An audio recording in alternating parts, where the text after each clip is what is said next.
sejam todos muito bem-vindos de volta. Esta é a Jornada BET Online e é um prazer tê-los conosco neste último dia. Este evento não poderia ser realizado sem o apoio de uma série de parceiros e patrocinadores muito comprometidos com a educação, aos quais nós agradecemos por confiarem e acreditarem nesse evento. Se você já participou dos outros dias, você já sabe do concurso EduInfo. Então eu quero que você veja mais uma vez aí, se você ainda não participou, aproveite.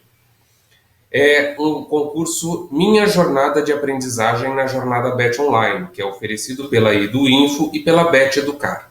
Esse concurso vai selecionar a melhor frase que traduza a experiência de aprendizado que vocês tiveram durante o evento.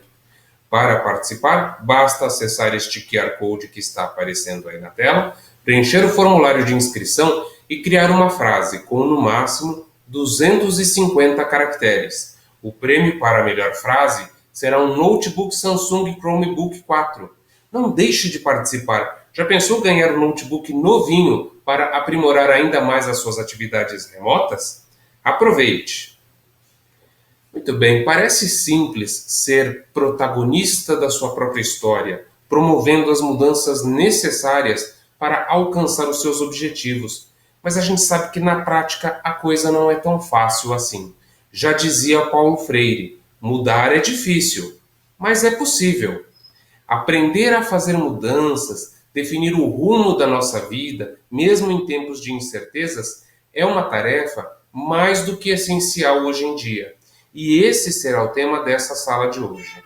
Então, para começar a nossa primeira programação do dia, nós vamos falar sobre como as tecnologias podem incluir. Durante toda a sessão ficará disponível uma enquete da EduTem para responder. É super fácil, basta clicar no botão da enquete aí embaixo da tela, responder e enviar.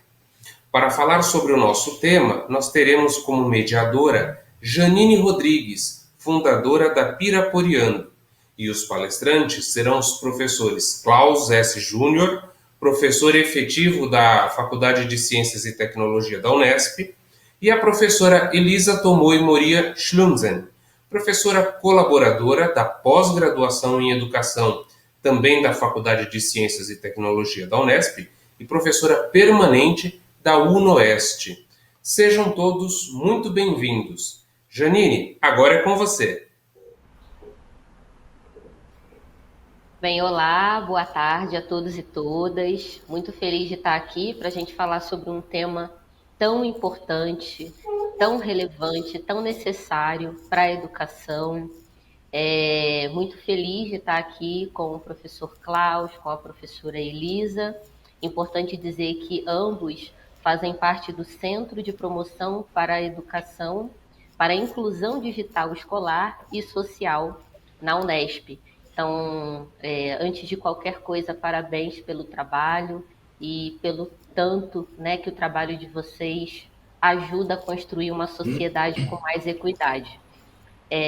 A gente vai ter a oportunidade de ouvir, primeiramente, o professor Klaus fazendo uma apresentação sobre essa temática.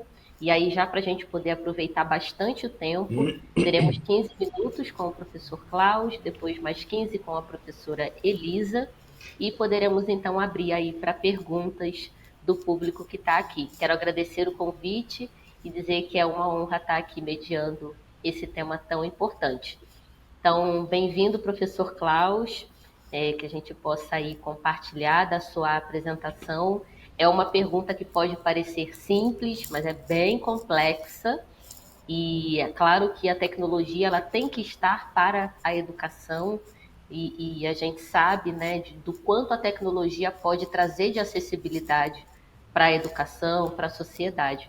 Então, faço aí o convite para que o professor Klaus apresente esse tema para a gente. Olá, boa tarde a todas e a todos. Eu queria agradecer a oportunidade, cumprimentar a Janine, a professora Elisa, oportunidade aqui, Marcelo também, né, por ter esse espaço para a gente falar de um tema tão importante, né. Queria agradecer principalmente a presença, né, dos participantes desse evento. Acho que essa é a razão pela qual nós estamos aqui, para falar um pouco da nossa experiência, trocar ideias, acho que esse é um momento que é muito oportuno para a gente fazer isso, né? A nossa fala é de 15 minutos, até para depois deixar um pouco mais de tempo para a troca de ideias. Eu vou rapidamente avisar, né, nós não iremos utilizar transparências, nós faremos um bate-papo. Eu vou fazer minha audiodescrição rapidamente, né? Eu sou um homem de pele clara, né, pele branca, olhos claros, uso óculos, meu cabelo é grisalho, sou um homem de 55 anos, estou sentado em frente ao meu computador, usando uma camisa branca e um blazer azul. Atrás de mim tem uma estante com alguns objetos de decoração e porta-retratos. Então, eu queria dizer que eu me sinto muito honrado de estar aqui para falar de um momento extremamente especial, como a própria Janine já disse, né? A própria pergunta da nossa fala, ela é desafiadora. Já há muito tempo nós dizíamos que as tecnologias elas trazem um desequilíbrio no ambiente educacional. Nós professores, infelizmente, e ainda perdura isso por muito, e isso a gente já fala há muito tempo, né? Que a questão da formação dos professores para que possam usar das tecnologias, talvez agora o momento da pandemia, apesar de tantas coisas ruins que nós vivenciamos com esse momento da história da humanidade, ela tem nos levado a usar essa tecnologia para atender a uma necessidade emergencial. Mas há muito tempo as tecnologias, quando comparecem nos ambientes educacionais, elas trazem uma certa inquietude para nós professores, porque nós não estamos preparados para utilizá-la, e eu ainda acho que há muito a ser feito para que se use as tecnologias. E aí a pergunta entra como elas podem incluir, que é o segundo elemento que traz para nós professores uma grande dificuldade, que é o processo da inclusão, principalmente a inclusão das pessoas com deficiência, que é a nossa área principal de atuação. Mas, por outro lado, talvez o momento mais excepcional da história da humanidade em termos de recursos tecnológicos que nós temos à nossa disposição. E se a gente pensasse, aí eu queria que vocês, como todos nós, imaginássemos a escola, quando nós éramos estudantes, quando íamos para a escola, nós tínhamos o professor como uma única fonte da informação. Quer dizer, isso há 30, 40 anos atrás.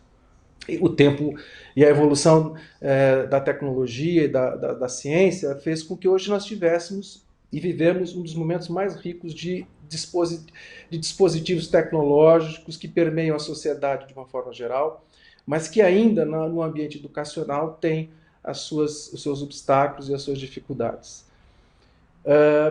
Se nós imaginarmos a questão da inclusão de pessoas com deficiência, né, dentro desse contexto da escola comum, nós estamos falando de inclusão, e o contexto e o conceito com o qual nós estamos falando é exatamente de valorizar as diferenças. Esse é o conceito principal da inclusão, né?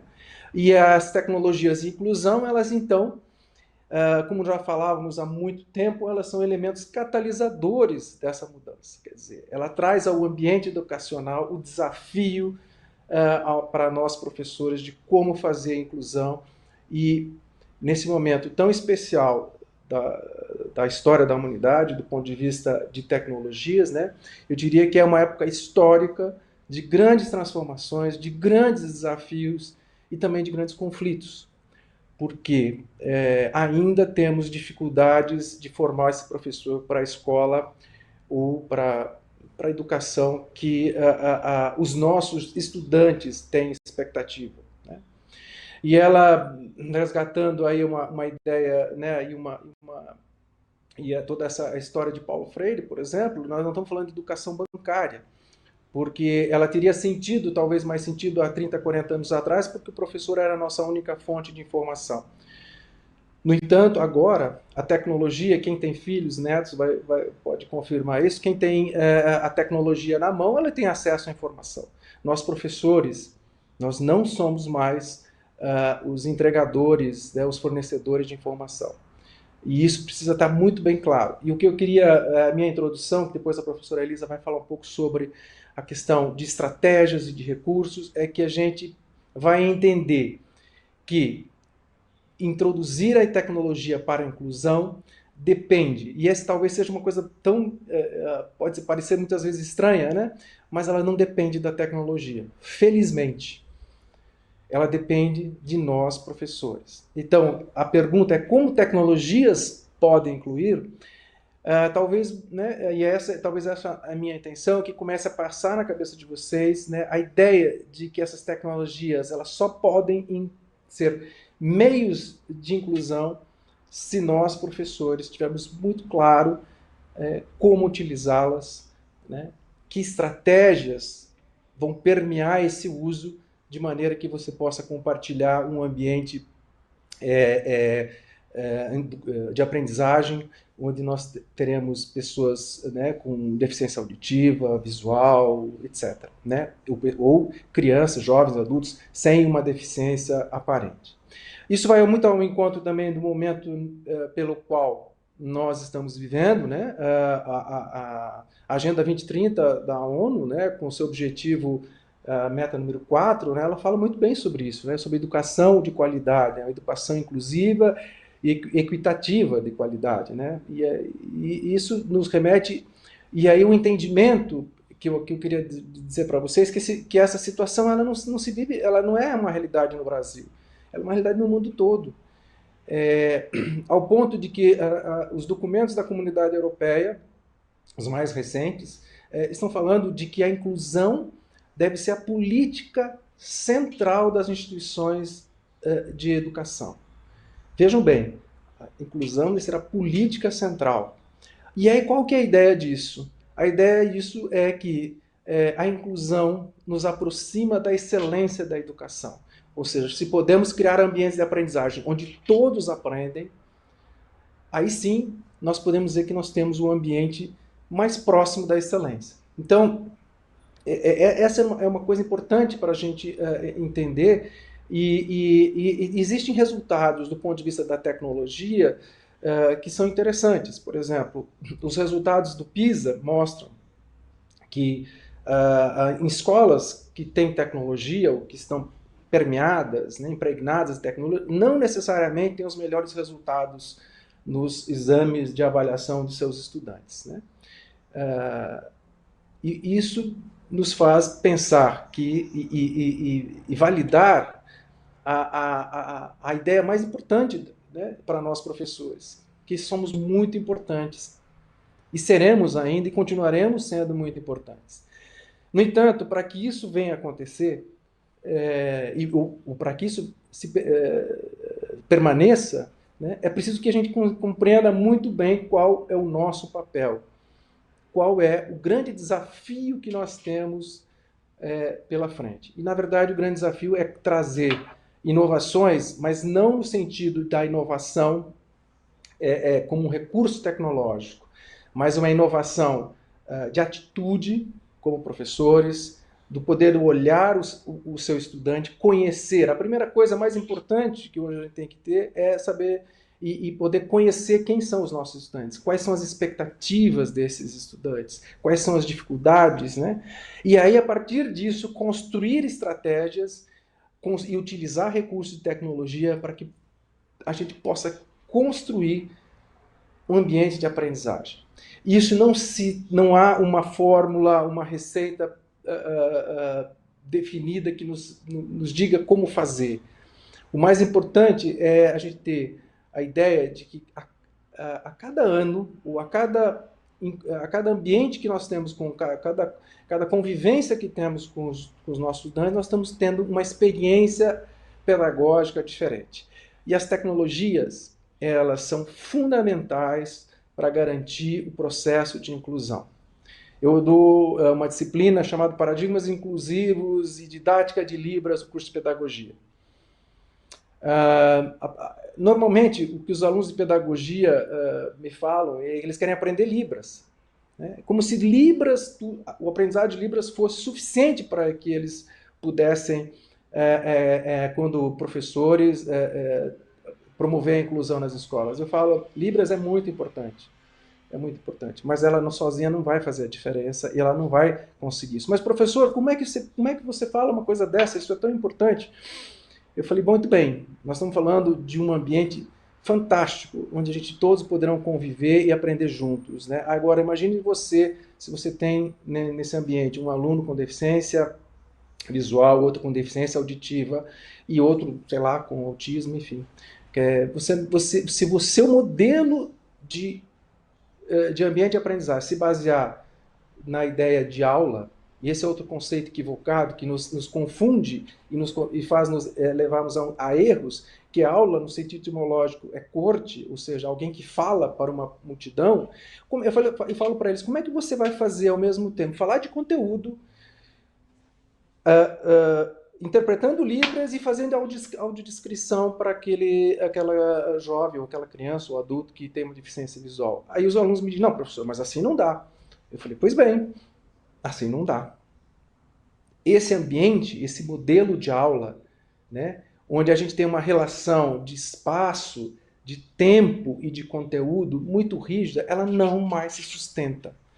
Eu preciso criar estratégias e dinâmicas de trabalho que me permitam usar as tecnologias. E aí a gente tem N recursos, recursos de vídeo, softwares, e aí com recursos de acessibilidade, ou seja, que todos possam utilizar um game, assistir um vídeo, e ao mesmo tempo os recursos de acessibilidade, isso é um exemplo, tá? Ao mesmo tempo, os recursos de acessibilidade que estão embutidos nessa tecnologia nos permitirão que possamos compartilhar ambientes de aprendizagem que tem uma perspectiva muito inclusiva. E nesse sentido eu queria terminar um pouco a minha fala, eu vou passar para a professora Elisa, né, dizendo algo que me deixa muito feliz em dizer.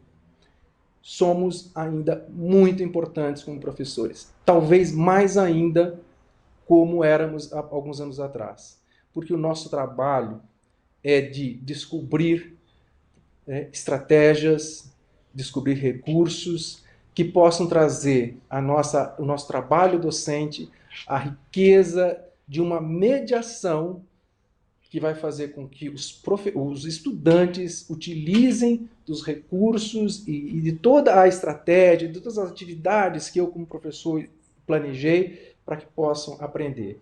Esse talvez é o papel mais nobre como nós, professores, ou seja, de podermos mediar esse processo de aprendizagem dos nossos alunos dentro de uma concepção de inclusão e que, voltando à pergunta original da nossa palestra aqui, do nosso encontro, né?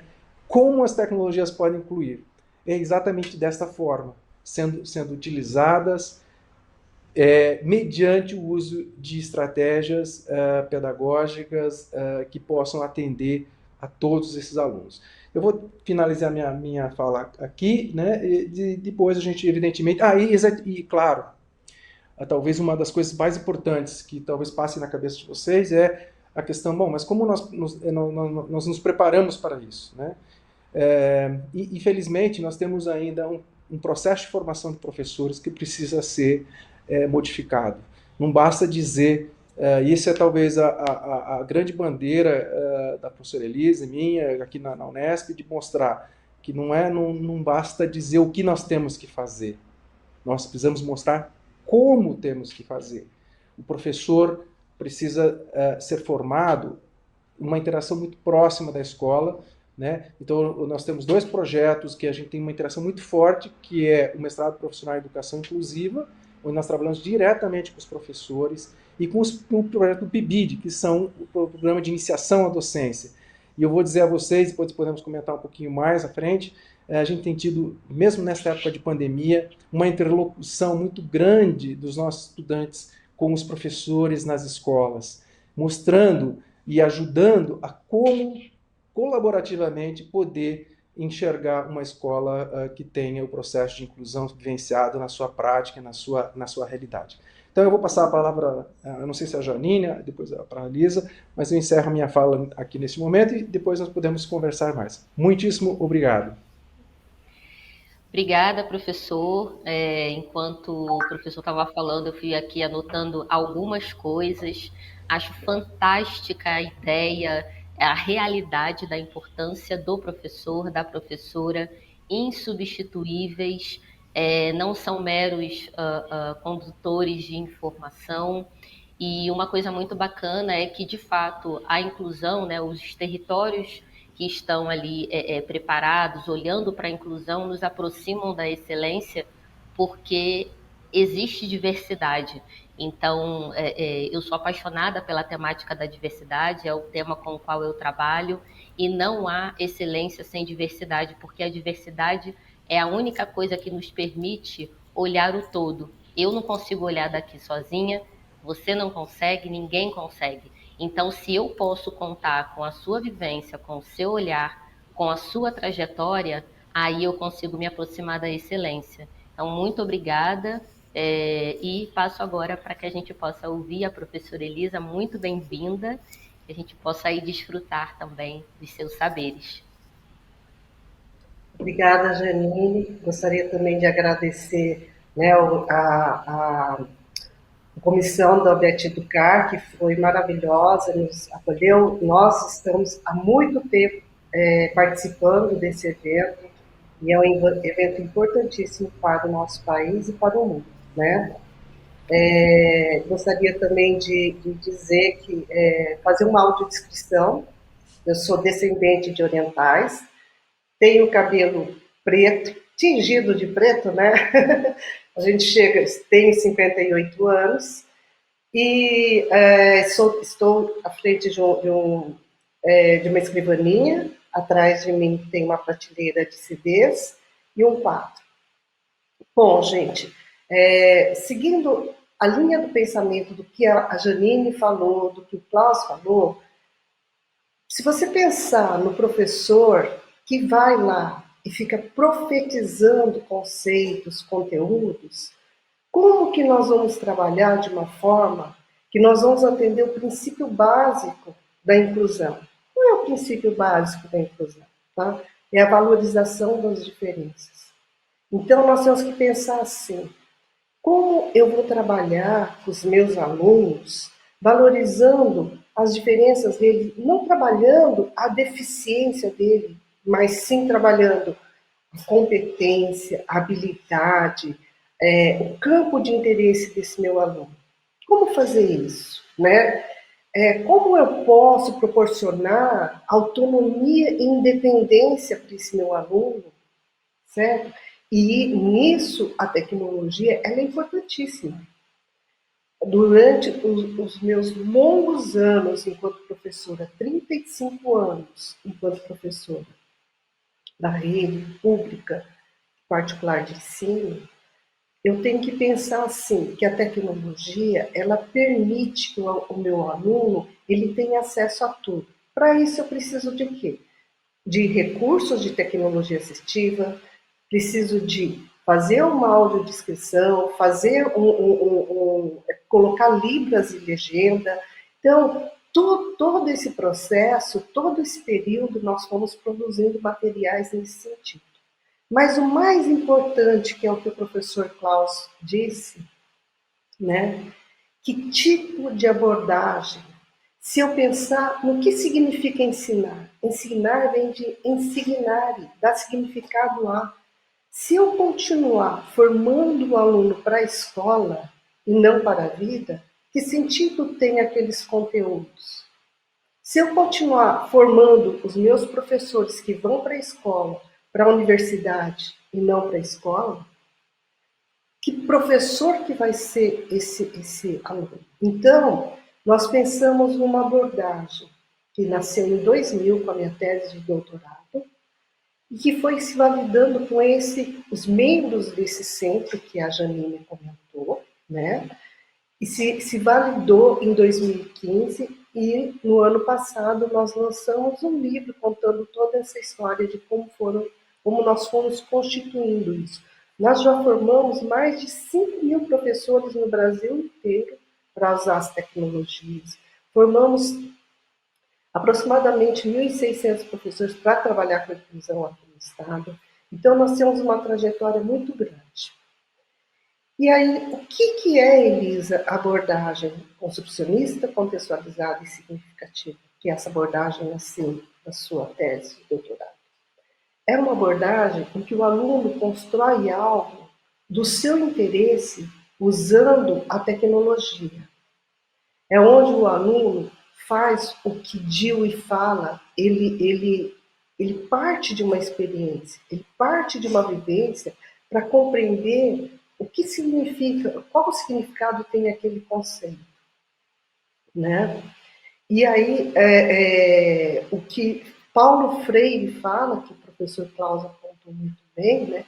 O aluno tem que se compreender no mundo, no seu espaço, no seu bairro, na sua família. Então, como fazer isso, né? Usando a tecnologia. Como fazer o que Vygotsky fala, que a relação interpessoal favorece a intrapessoal. Piaget fala que você, utilizando o objeto, manuseando o objeto, você tem um período de desequilíbrio e equilíbrio, e aí você vai acomodando e aprendendo. Como fazer isso? Então, você usa a abordagem construcionista, onde o aluno usa softwares abertos para construir algo do seu interesse, certo?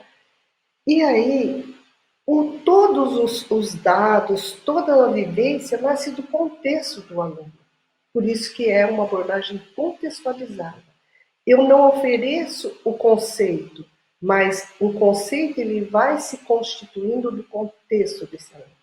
E nesse momento, quando o conteúdo surge, o professor faz uma mediação pedagógica. Ele reflete junto com os alunos, ele formaliza aquele conceito. E cada aluno trabalha dentro dessa perspectiva de acordo com a sua competência, a sua habilidade. Então, o professor ele vai dando significado para tudo aquilo que está sendo vivenciado. E qual é a estratégia pedagógica que nós usamos dentro dessa abordagem? É a aprendizagem baseada em projetos. Então, o professor, junto com os alunos, ele pode estimular o aluno a pensar num tema gerador para esse projeto, ou ele pode partir do interesse, do campo de interesse daquele grupo de alunos, certo? E cada aluno vai trabalhando de acordo com a sua habilidade. Eu pergunto, quem sabe tudo hoje e quem não sabe nada? Não existe isso, né? Eu sei muita coisa, mas também não sou perfeita e não sei tudo. E eu aprendo a cada dia com os meus alunos, com as crianças com deficiência, com os estudantes público-alvo da educação especial, que eu convivo no dia a dia dentro desse centro. Tá? Então, como que é essa aprendizagem? É muito fácil, Lisa, você falar quando você trabalha com uma criança individualmente. Não, nós trabalhamos em várias escolas. E aí, assim, o aluno, se vocês pensar, eles querem fazer uma peça teatral. Como que eles vão aprender português, matemática, história? Bom, para montar essa peça teatral, eles têm que fazer uma pesquisa. Eles não vão falar de determinado assunto sem saber de onde veio determinadas ações, determinadas. Então, aí o professor começa a trabalhar com matemática, porque eles podem pensar qual é o percentual daquele país quando uma das peças teatrais foi o descobrimento do Brasil. Quantos índios existiam no Brasil? Quantas pessoas vieram de Portugal? Nossa, mas era uma relação muito grande de diferença. Qual é a história? Trabalha-se os conceitos, né, disciplinares dessa forma. Eu tenho que elaborar o que é uma narrativa, o que é um diálogo, o que é um roteiro. Então, vamos trabalhando os conceitos de português, matemática, história, geografia, dessa forma. Aí o currículo, ele não segue uma linearidade. O professor, ele sabe que conceitos ele tem que trabalhar. E ele vai vendo, olha, trabalhei já tal conteúdo, tal conteúdo, tal.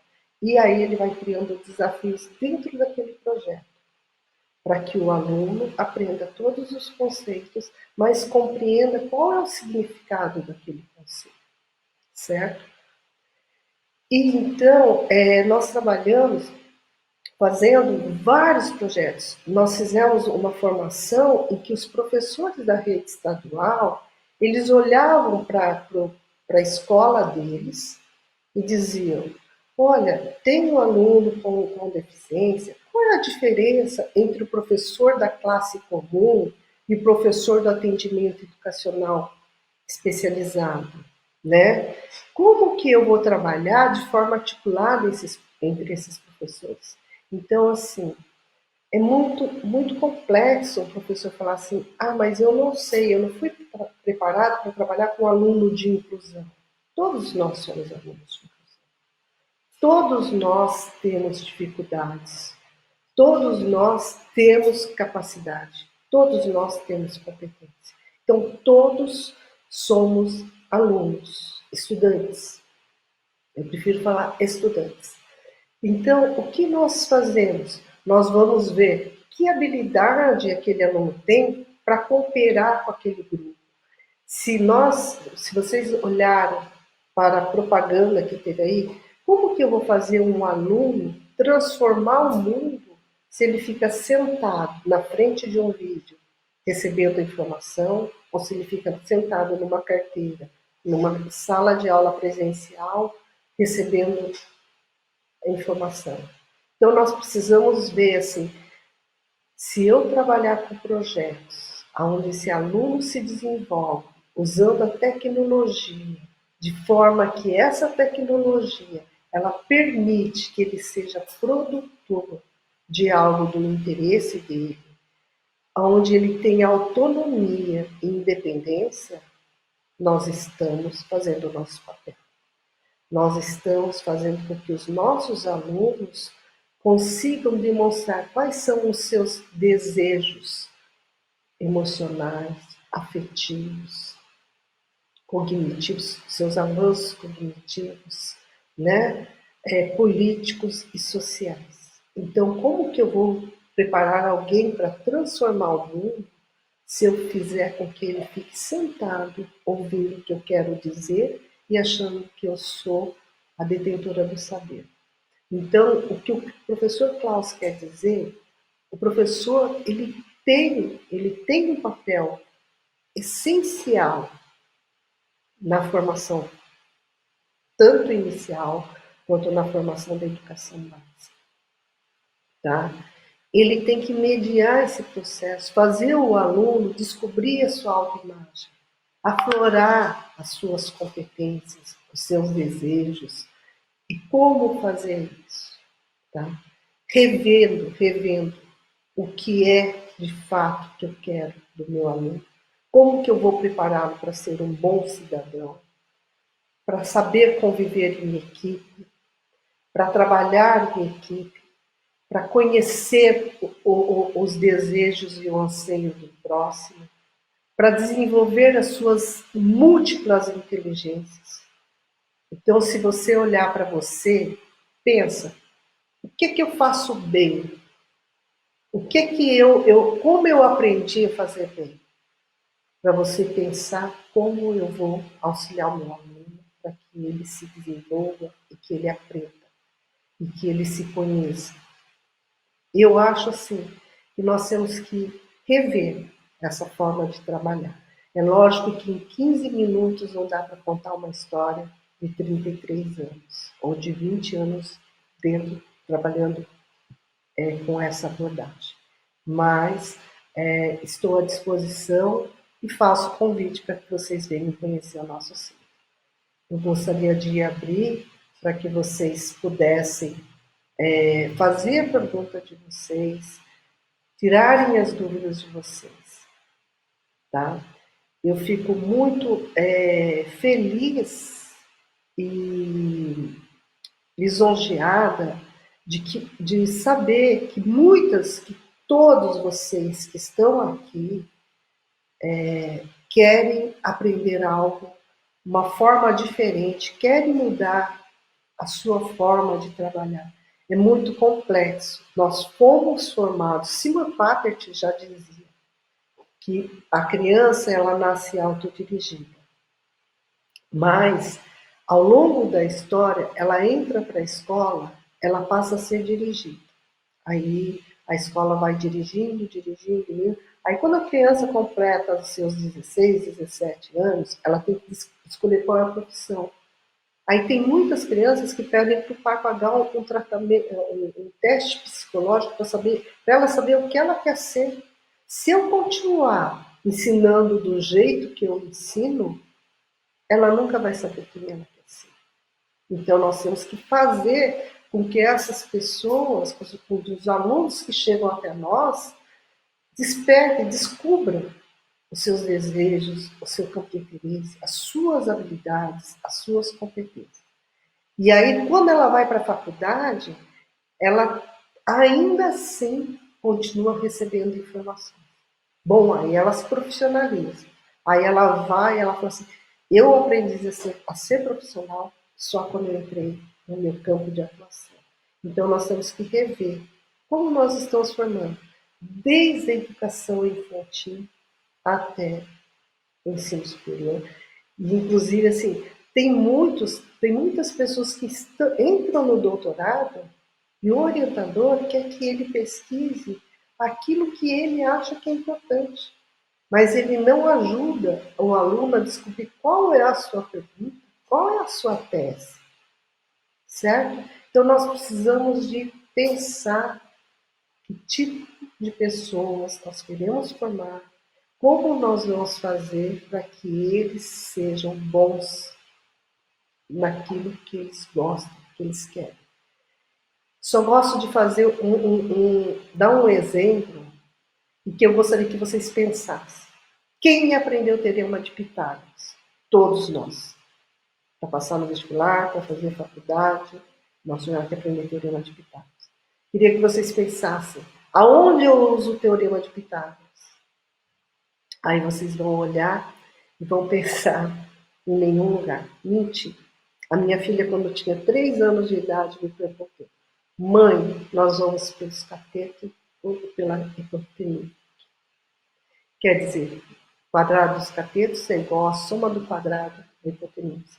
Então, gente, eu gostaria que vocês pensassem como eu vou fazer para que o meu aluno se desenvolva de fato. Muito obrigada. Estou à disposição para perguntas. Eu acho que já extrapolei meu tempo. Estou aqui à disposição. E também continuo respondendo se vocês assim o desejarem. Obrigada, Janine, e obrigada ao Betinho Carlos, e obrigada ao professor Klaus, que eu aprendo com ele a cada dia. Muito obrigada. Ai, maravilhosa, professora Elisa. Também fiz aqui várias anotações. Que coisa boa, viu, gente? O bom de mediar é que a gente vai ouvindo, vai fazendo várias conexões com as nossas próprias experiências, o nosso próprio olhar e que tem uma convergência tão bacana e tão importante como o trabalho do professor Klaus, o trabalho da professora Elisa. A gente já está aqui recebendo algumas perguntas. Eu já quero dizer que, caso não dê tempo do professor, da professora responder a todas as perguntas, o evento vai direcionar as perguntas de vocês para que no momento oportuno eles possam responder, tá bom? Então, enquanto a gente está recebendo aqui algumas perguntas, eu só queria falar sobre um ponto que tanto o professor quanto a professora Elisa tocaram, que é esse protagonismo do professor, dele não ser um mero indivíduo que passa as informações. Eu sinto falta, muita falta, desse protagonismo do professor, da professora, principalmente da educação básica, no lugar de fala nesses espaços onde a gente constrói políticas públicas, metodologias, para que a gente possa usufruir dessa bagagem deles e que eles, de novo, se eles não são meros recebedores e meros passadores, digamos assim, de informação dentro da sala de aula, eles também não deveriam ser tratados assim em outros espaços, porque todo mundo perde, né? O professor da educação básica, que mesmo com toda a dificuldade, né, com todos os dilemas que a gente sabe que acontecem para fazer uma educação inclusiva, muitas vezes, dentro da possibilidade dele, dela, eles estão fazendo aquilo que é possível fazer e estão dando tudo que podem. E, infelizmente, o que eu percebo, a gente trabalha também na área de educação, atuamos na área da educação básica, e eu sou apaixonada pelo nosso país, procuro muito ter os olhares que não se limitam ao Sudeste, amo o Nordeste, amo o Norte, e eu vejo projetos, ações, saberes fantásticos e que ficam ali guardadinhos, sabe? E mesmo quando a gente tem uma ampla discussão sobre diversidade, sobre inclusão, esse professor da sala de aula, ele é pouco ouvido. Geralmente são outras hierarquias, vou colocar assim, que estão ali nesse lugar de protagonismo de fala. E a gente acaba não compartilhando desse saber do professor, e ninguém mais que ele, do que ela, conhece os seus alunos. Ninguém, por mais que a gente faça o nosso trabalho, né, da melhor forma, é o professor da sala de aula que tem essa intimidade com a turma, né? Então, acho que a gente precisa também trazer cada vez mais esse professor para essas discussões, professor principalmente da educação básica, que está nesse dia a dia da sala de aula. Eu sei que vocês vão querer comentar sobre isso que eu estou falando, mas eu quero já engatilhar a pergunta da Tina para a gente aproveitar bastante o tempo. A Tina, é isso mesmo, Tina Curi. Ela está perguntando o seguinte: como você entende que podemos sensibilizar o professor para esse processo de planejamento das aulas, para que toda a tecnologia seja utilizada, ou seja, toda a possibilidade de tecnologia? E ela está falando, tenho tido algumas experiências em turmas de adultos, de curso técnico no SENAC, com alunos que estão em diferentes estágios de aprendizagens, em situações socioeconômicas mais e menos favorecidos. E percebo o desafio para nós professores, que é um desafio muito grande. Então, ela está dando aqui pontos que eu acho que são importantes, né? Desigualdade social no Brasil. Claro que no mundo inteiro a gente tem desigualdade, mas o Brasil tem algumas complexidades. Então, como que a gente pode enfrentar aí essas desigualdades sociais que acabam não trazendo essa acessibilidade para todos? E nessa sensibilização aqui que ela está falando, eu não sei se foi nesse sentido, tá, Tina? Mas uma coisa que me veio à cabeça é que muitas vezes o professor cria uma certa resistência quando a gente fala tecnologia. Existe, às vezes, uma insegurança, um desconforto. Como que a gente pode sensibilizar nesse sentido? Bom, posso começar? Por favor. Bom, Tina e Janine, excelentes colocações, né? Janine, acho que você toca num aspecto muito importante, né? Desse país imenso que nós vivemos e todas as realidades. E a Tina coloca uma pergunta muito importante que tem vários desdobramentos. O primeiro deles eu não acredito. O grande problema do professor é o seu trabalho solitário. Projetos bons de educação não são construídos por um professor sozinho. Há muitas iniciativas, mas o que mais nós precisamos entender é que projetos de sucesso são projetos coletivos de professores. Tem que ter projeto pedagógico, tem que ter um grupo de professores trabalhando junto. Então, esse eu acho que é um ponto fundamental de todo esse processo. Tá? Nós, professores, carregamos o estigma de ser professor, de saber tudo, e, portanto, para nós, tudo parece que nós, em determinados momentos, nós viramos Deus, né? Nós temos que ter as respostas para tudo, e, enfim, tudo cai nas nossas costas. Não é isso. Nós precisamos ter um espaço de compartilhamento. A escola precisa ser um espaço de grupo de professores pensando naquela escola, que é diferente da outra escola. E a gente vê realidades completamente diferentes quando a Janine diz, olha, eu estou interessado no Nordeste, eu estou interessado também no Sudeste. A escola de lá é diferente. E ontem nós perdemos um grande educador brasileiro, o Biratã Ambrosio, que ele ensinava e ele dizia que a matemática era diferente na África, era diferente no Brasil, e mas era a mesma matemática, mas ela tinha significados diferentes. Agora, só se constrói isso se a gente tiver um projeto coletivo, né? E de professores que encontram soluções. E outra coisa, o estigma de nós, professores, temos que saber tecnologia. Não necessariamente isso é importante. Quem sabe tecnologia são as nossas crianças, são os nossos netos, filhos, que a Elisa sempre diz isso, talvez eu até estou tirando a frase dela, né? Ela diz assim, olha, as crianças nascem tão inteligentes hoje, né, que já sabem usar o celular com 1 ano de idade. Aí quando essa criança chega na escola, a gente diz assim, nossa, mas essas crianças estão cada vez piores, né? Que sentido tem isso? Por quê? Porque essa tecnologia, nós achamos que nós temos que ter o domínio sobre as crianças, sobre a tecnologia e dizer para elas como é que elas têm que usar esse negócio. E, portanto, se a gente não tiver um projeto que dê sentido para essa tecnologia, nós jogamos tudo no lixo, tudo, porque essa criança não vai se apropriar da tecnologia, não vai perceber que aquele conceito de matemática pode ser muito bem aplicado para uma realidade socioeconômica difícil. E a pandemia tem nos deixado em xeque exatamente porque nós não soubemos como fazer essa posição. Eu tive alunos de graduação que não tinham acesso à tecnologia. E aí, essas pessoas dizem, mas como é que você faz isso? Como é que você resolveu o problema? Sabe o que eu fiz? Eu perguntei para eles, como é que nós vamos resolver isso? Quais são as estratégias para ver? Aí eles montaram um grupo de WhatsApp, eles falaram, não, professor, eu levo esse material lá pro fulano que tem dificuldade de acesso. Eles montaram uma estratégia para resolver esse problema. Então não tem fórmula. O grande problema é a gente compreender que a gente precisa criar ambientes, que quando a Elisa fala do contexto, né, de abordagem construcionista, contextualizado e significativo, é criar um ambiente de construção de conhecimento dentro de um contexto e dentro de um significado para esses alunos. Se a gente conseguir fazer isso, nós temos uma grande chance de ter sucesso. Não sei se a Elisa quer complementar. Eu quero complementar dizendo assim, você chegou no ponto, né?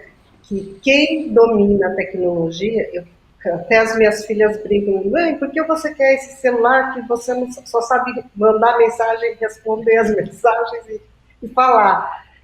Mas as crianças sabem, as pessoas sabem. Então, assim, tira esse peso das costas e deixa as crianças, junto com você, construir estratégias.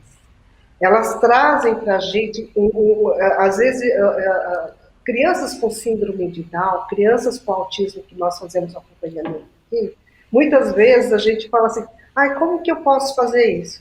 Espera aí que eu já resolvo. Vocês estão entendendo? Eu fui professora de programação, né? E hoje eu não domino toda a tecnologia. Eu tenho muitas dificuldades com essas plataformas. Quem resolve para mim, quem me ajuda? Os meus orientandos. Então a gente tem que passar a bola. Tem um filme que eu acho magnífico, que chama Corrente do Bem. Quando o professor fala assim, olha, eu acordo todos os dias de manhã, venho aqui e passo a bola para vocês. Então, dividir essa bola, dividir esse jogo, que é o que o professor Klaus falou. Nós acreditamos na formação escola, formação onde os pares, as pessoas, a comunidade trabalham em conjunto. Chegando na fala da Janine, dar vez e voz aos professores que são protagonistas dessa nossa história. A minha orientanda, coincidentemente, em março, defendeu uma tese que fala vozes não silenciadas. Nós temos que dar voz aos professores. Eu e o professor Klaus e a nossa equipe, nós trabalhamos com os professores com formação e nós vamos no chão da escola, porque são eles que estão na linha de frente. São eles que, junto com nós, vão descobrir, vão buscar o como fazer. Não adianta eu vir aqui dizer, faça isso, faça aquilo, se eu nunca senti na minha pele, na minha vida, o que é estar dentro de uma escola onde o índice de violência é altíssimo, o índice de analfabetismo chega a 90%, e falar assim, olha, vocês vão resolver. Não, gente, a gente resolve e a gente prova. Quando vem a avaliação do Saresp, avaliação municipal, a gente prova que esses alunos que eram considerados um nada passam a ser tão bons quanto aqueles que foram avaliados como excelentes. Então, assim, nós temos que pensar como dar vez e voz. E o Ministério, eu já fui coordenadora de políticas, viu, Janine? Trabalhei no Ministério da Educação e eu sempre dizia, não se faz uma política se a gente não fizer junto com eles. Com certeza, com certeza. Tá bom? Muito Não, obrigada. é fantástico, assim, acho que a gente tem esse olhar para a tecnologia, uma pressão às vezes muito grande, né, que os professores sofrem. Eu até brinco com os professores, recentemente nós fizemos um trabalho muito bacana em São José de Piranhas, na Paraíba, e em Carrapateiras também, foram 7 escolas, e também não teve tecnologia digital. Quando a gente chegou lá, a primeira coisa que eles falaram foi: a gente não tem aqui tecnologia, a gente não sabe como é que a gente vai fazer. Falei: quem disse que aqui não tem tecnologia? De qual tecnologia você está falando? Porque eu sei que quando a gente fala tecnologia, o que vem à nossa cabeça é a tecnologia digital. Mas isso aqui, essa caneta, é tecnologia. Tecnologia é conhecimento e insumo compactado de alto alcance. Não é à toa que o computador hoje, na verdade, é basicamente o celular, porque ele compactou ainda mais e aumentou a sua abrangência.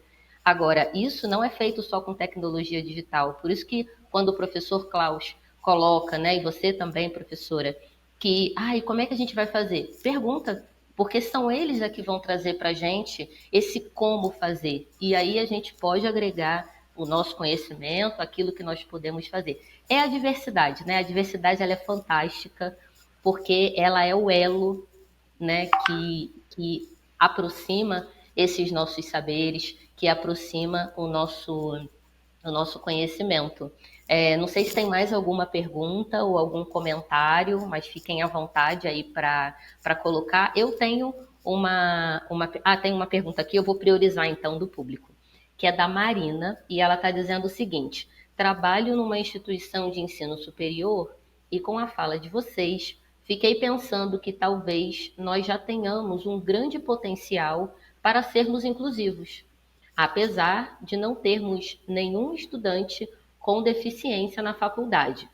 Isso porque nossas práticas são pautadas em projetos e em muitas dinâmicas o professor assume o papel de facilitador ao invés de detentor de todo o saber. Mas qual seria o próximo passo? Como a organização pode se abrir para receber um aluno com deficiência? Por favor, professora Elisa, pode ser? Começando agora? Ótimo, perfeito, Marina. Acho que a sua universidade ela está no caminho e a inclusão ela é isso mesmo. Não é só as pessoas com deficiência, não é só os estudantes público-alvo da educação especial, né? Você incluir é fazer a pessoa se sentir produtora, se sentir ouvida, fazer com que as pessoas consigam se desenvolver. Aí, quando entra uma pessoa com deficiência, uma pessoa que tem. Só para você ter uma ideia, nós temos um aluno que hoje está no mestrado profissional, que ele tinha descontrole motor, dificuldade na fala, entrou no curso de matemática aqui. Em seguida, a coordenadora me procurou e disse: como que nós vamos avaliar esse aluno? Como que nós vamos ensinar? Se você perguntou para ele, se ele chegou até a universidade, ele sabe que recursos que ele pode ter, que estratégias podem ser usadas. Como assim? Eu vou perguntar para o aluno como que eu vou avaliá-lo? E aí foi. Ele falou assim: olha, eu só preciso de alguém que me passe o material, porque eu não consigo copiar rápido, porque eu tenho descontrole motor. Né? Eu só preciso na hora da prova, ou ter um tempo maior. E foi. E ele, pasma. No curso de matemática, o índice de DP, de desistência de evasão, é altíssimo. Ele passou em todas as disciplinas sem nenhuma DP. Tá? Então, é dar vez e voz, perguntar para eles como que eu posso te avaliar, como que eu posso fazer, que estratégia eu posso, é ter boa vontade, certo? Porque assim, é muito complicado o professor falar assim, mas eu estou com 40, 50 alunos na sala, como é que eu vou ouvir um aluno, né? Se eu ficar nessa posição de professor que vai lá para professar, que não está preocupado se ele vai se desenvolver ou não, não vai dar mesmo, esquece. Mas se eu mudar a minha posição enquanto mediador, enquanto facilitador, enquanto parceiro do meu aluno, aí muda toda a história. Gente, eu tenho assim, aluno que não tinha nenhuma deficiência clinicamente diagnosticada, mas que a coordenadora do curso chegou para ele e falou assim, olha, você é a vergonha do nosso curso. Para ele dar um seminário, ele vinha, professora, eu vou beber alguma coisa, porque eu estou desesperado. Hoje, ele é professor visitante, passou em todas as universidades públicas como professor, tá? Ele é professor, foi professor visitante na Polônia, está como professor visitante na Espanha, e se ele tivesse desistido dele mesmo? Certo? Então, Marina, quando tiver alguém, pergunta que recursos você precisa. Como eu posso, porque nem uma pessoa que é cega, não adianta eu falar, olha, aqui está nesse quadro. Ele não vai saber o que é nesse quadro. Eu tenho que descrever aonde está.